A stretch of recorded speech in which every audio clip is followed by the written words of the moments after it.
Hello, everybody. So we are now going to be moving into our Unit 2 materials for the week of October 18th.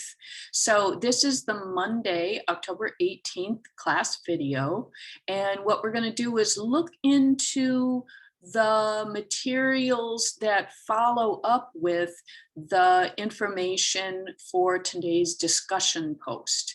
So first, we're going to go over the materials for today's discussion post, which is due tonight before midnight. And then we're going to talk about the next group of materials for which we have a brief response assignment that's going to be due on Wednesday. So let's take a look at our class. We're going to do a little bit of screen sharing here. And we're going to find the materials on Blackboard under Content in the Unit 2 folder. So scrolling down, we just had this. This is pretty much where we finished the materials last week, but now we've got some new things posted in the Unit 2 folder that I want to go over. So let's first talk about the discussion board post that's due tonight. We did talk about it a little bit in the last class video, but just to remind everybody, it is due tonight, and the materials for the discussion board post are here. The disappearance of traditional newspapers and information filter bubbles. So you can see due date posted Monday, October 18th. So what we want to think about in this discussion post is what is the connection between the division, political division between people online, causing people to have loud and divisive political arguments online. Basically the information environment becoming more divided, becoming more hostile. What's the relationship between that and the disappearance of traditional local newspapers? So remembering that we've got a little bit of a historical perspective here, starting from 2016, John Oliver's report, his both of these, of course, being comedy shows. So they have kind of a dual purpose here, both to entertain and to inform, right? So that's another example of our changing information environment. We now have kind of a blurring of the lines between comedy and news here with these this genre of comedy news shows. Again, the information is reliable. It's just being delivered in a way to make you laugh. So we're going to look at both of these and see if we can make connections. So in this part of the unit, we want to try to see if there is a link that we can make between the different materials. Is there a narrative here? Is there a way that we can piece together the information so that we can begin to answer the questions of why our digital information environment has become both divided and confusing? How did this happen? So this is where we begin. And if you have not yet posted, I did go into the discussion forum and saw that a couple of you have posted on this already. If you have not yet posted, you're going to go into discussions and you're going to scroll down to the bottom.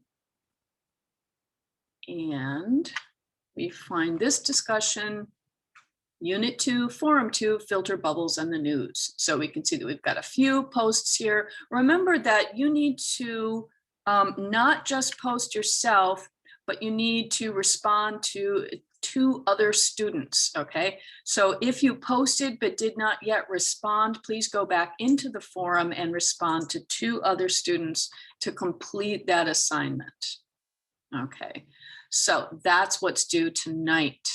All right, so going back into content, we're going to look at what follows up from that. So really think about the materials on the disappearance of local newspapers as the introduction or the context setting for the next group of materials, which is on online conspiracy theories with a special focus on the QAnon conspiracy theory.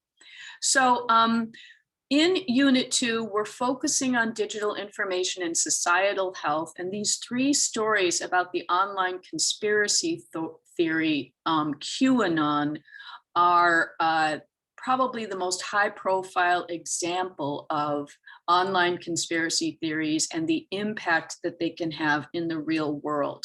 So if you do not know about QAnon, this is a conspiracy theory that was originally launched on the website 4chan, and then within a couple of months, or within probably 6 weeks, was moved to 8chan. So this is not the most accessible part of the internet. It basically began as 4chan is just an example of what's called an image board devoted to things like online gaming, and a lot of it is sort of raunchy, sort of, politically right wing. The QAnon conspiracy theory did not really take off, though, until about 2017, when it moved from the Chan boards to Reddit. So basically, the idea here with QAnon is it's a deep state conspiracy theory that claims that members of the Democratic Party and Hollywood actors, movie stars are all involved in a Satan worshiping cult to kidnap children and drink their blood to provide them with immortality. And even saying it feels ridiculous. But here's the thing. This is not a theory, a conspiracy theory that was content to just stay on the internet, okay? So the introduction to what is QAnon is one thing, but then the end result of the conspiracy theory is something else. Something occurred between 2017 and 2020. So this kind of begins to be, Trevor Noah's daily show, QAnon, if you don't know, now you know, is a good introduction to it. Although it is a comedic delivery, he's making jokes throughout. He uses actual news clips from CNN, NBC, MSNBC to show you the development of the QAnon conspiracy theory during the Trump administration. And Trump features very prominently in the QAnon conspiracy theory because Trump is considered to be kind of a savior for them. He is considered to be the one who's going to save America from the evil Democrats, from the blood-sucking pedophiles, et cetera, et cetera. Now, this then is followed up by two news stories, not comedy, but quite serious. ABC News examining QAnon's ties to the Capitol rioters. So this specifically refers to, you probably remember the January 6th Capitol riot in Washington, D.C., when supporters of Donald Trump tried to prevent the certification of the election for Joe Biden as president. This resulted in several people getting killed. The two members of QAnon, two QAnon followers were killed in this riot. And there were also there's a police officer and another participant, both of whom died from medical complications after receiving injuries there. It was, but aside from that, it was the only time that that a real attempt to prevent a president from being inaugurated, really occurred in our nation's capital. So it was a serious attempt at an insurrection, among other things. So the question is, what inspired people who follow the QAnon conspiracy to attack the Capitol in this riot? So ABC News examines that story. So that one right here is it's right here, ABC News, QAnon emerges as a recurring theme of criminal cases tied to the Capitol surge. There's an embedded video here, so you can watch that. You can watch the, you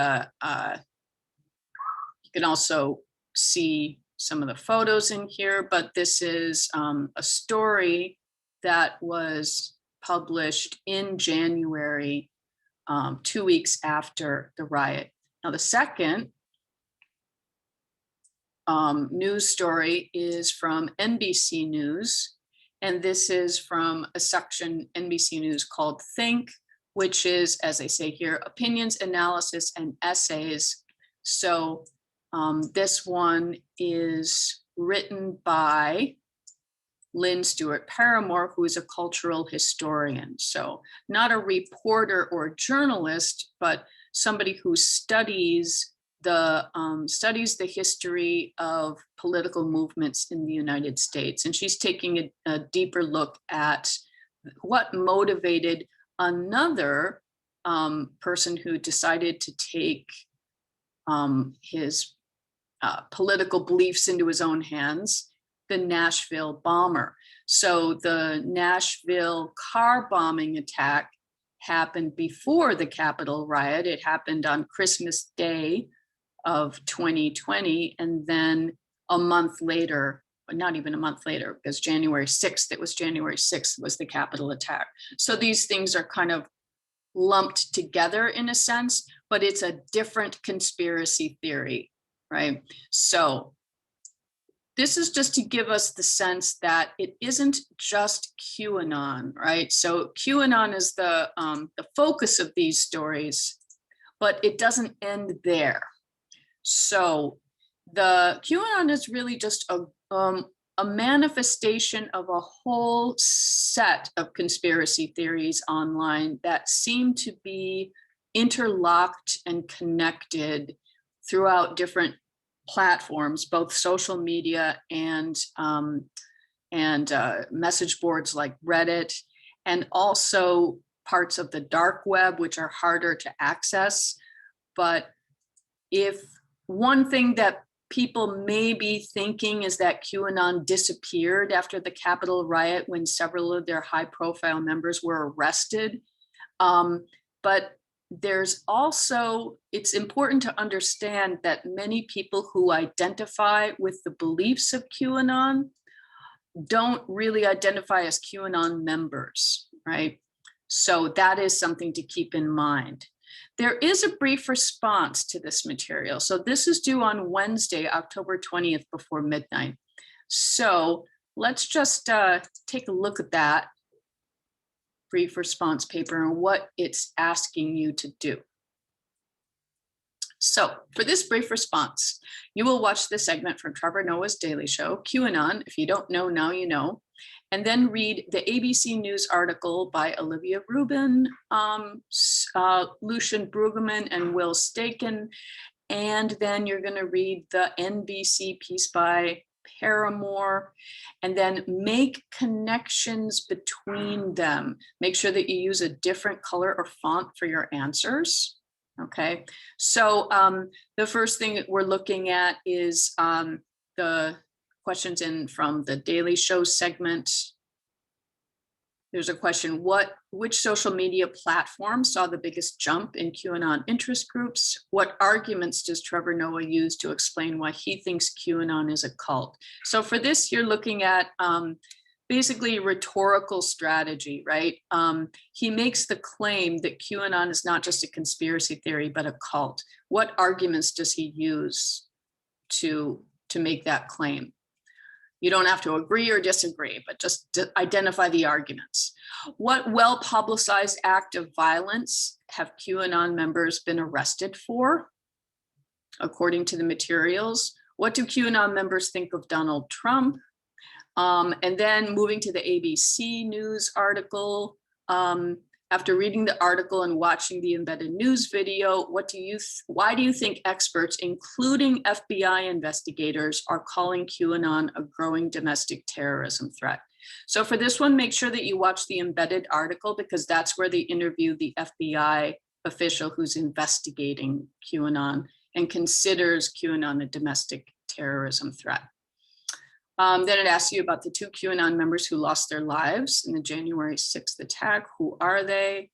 And then we move on to the NBC article and the conspiracy theory that motivated Anthony Quinn, the Nashville bomber. In the end, the last question asks you to make some connections between the materials. So for this one, go back to the materials on the disappearance of newspapers and media filter bubbles, the greater good article on social media and polarization, and see if you can find a connection. Can you find a connection between the disappearance of traditional news sources and the sudden popularity of online conspiracy theories that seem to be motivating people to acts of violence?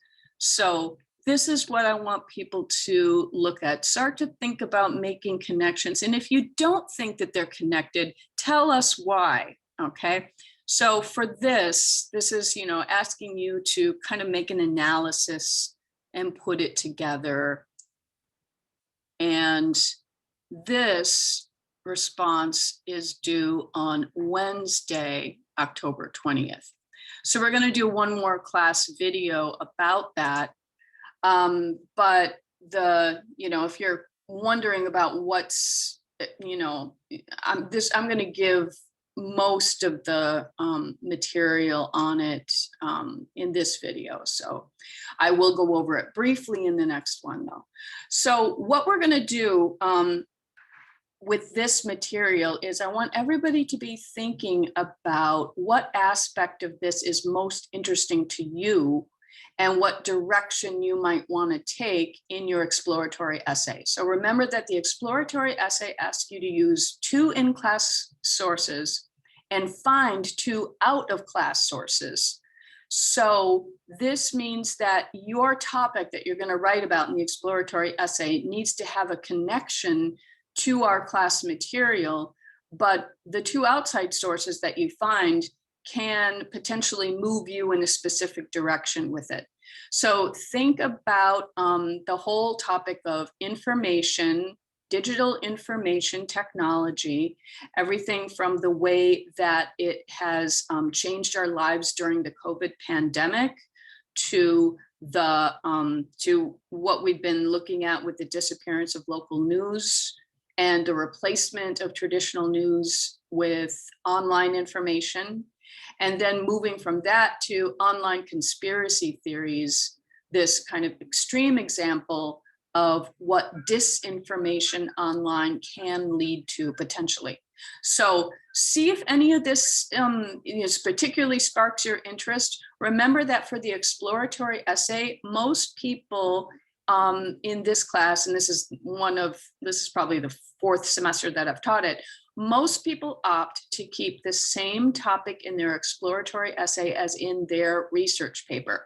So if it's something that you're really, really into, that's what you should go with, because you are likely to have the same topic from now through the end of the semester. So start thinking about what parts of this interest you the most. So that's why we're getting into it, so that we can have interesting subject material for our writing. So that's it for today. We are going to go over the exploratory essay in more detail on Wednesday, because we will be moving towards the topic proposal. The topic proposal is going to be due on Monday, the 25th. So let us make sure that we are caught up on all the material, so that by the time the topic proposal is due, we'll have a real good idea of what mostly interests you, right? That what you want to write about for that exploratory essay. So thank you very much, and everybody have a good day. And I look forward to reading your discussion board post due tonight. And I hope you find the QAnon and conspiracy theory information interesting. Please email me if you have any questions, and everybody have a good day.